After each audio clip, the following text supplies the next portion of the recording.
Have you ever had a personal encounter where you felt a poltergeist was coming after you, or just you've been lucky to avoid that? Unfortunately not. I had a case, it didn't happen to involve a poltergeist. It was just a really jackass of a spirit. We were actually in downtown Syracuse investigating a location. This guy that was a tattoo artist called us in because every time he had anyone out there to do any construction or anything, they would get chased off. Contractors would get scared and bolt, especially down the basement area. So, we took his encounters in, we did the research on it. It was a very old location, built back in the 1800s.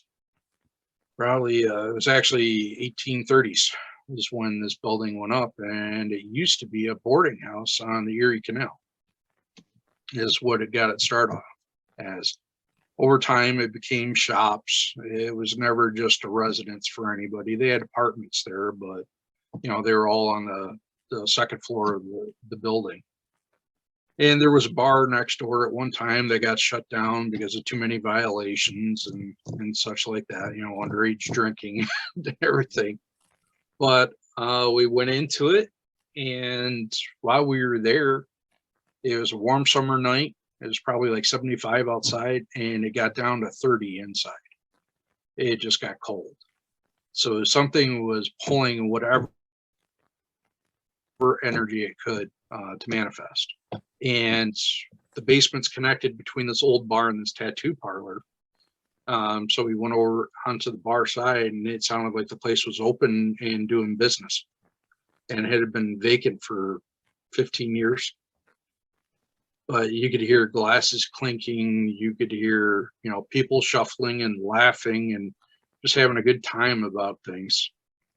So we came up the stairs from the basement into what used to be the bar. And all of a sudden you heard like a woman sobbing.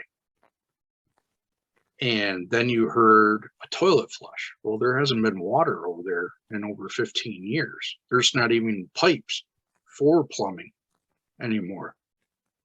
So, we just kind of look at each other and go, wow, this is wild.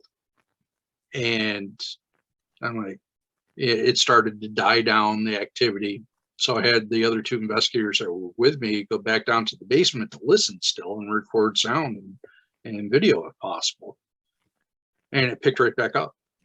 You could hear the glasses, you could hear conversation. It was very muffled.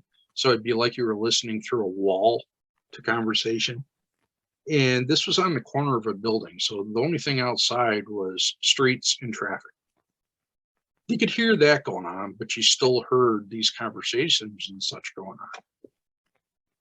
So I'm like, all right, well, this is starting to feel funny. It was like I was, it'd be like going into a bar and talking to somebody's girl, to where, you got that feeling that this guy is pissed at you now.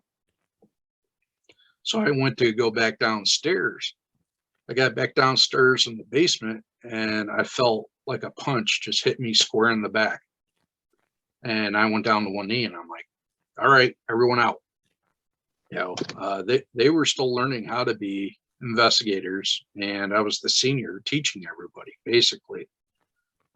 So we all got back, to the other location, and I'm like, that was just crazy. We kept the evidence and gave it to the client afterwards, and I had to preface and say, there are a couple spots in here where you're going to hear swearing, and that's my other investigator, because he was so surprised by what was going on. So there might have been, a call to a deity and and whatnot in there, and I'm like, we have no idea. We wound up going back there 2 or 3 times to gather more evidence, dig more into the history, through the public libraries. And, we went through the town historian and things like this. We came to find out that back in the early 1900s, a woman that was staying at the boarding house with her boyfriend at the time just disappeared.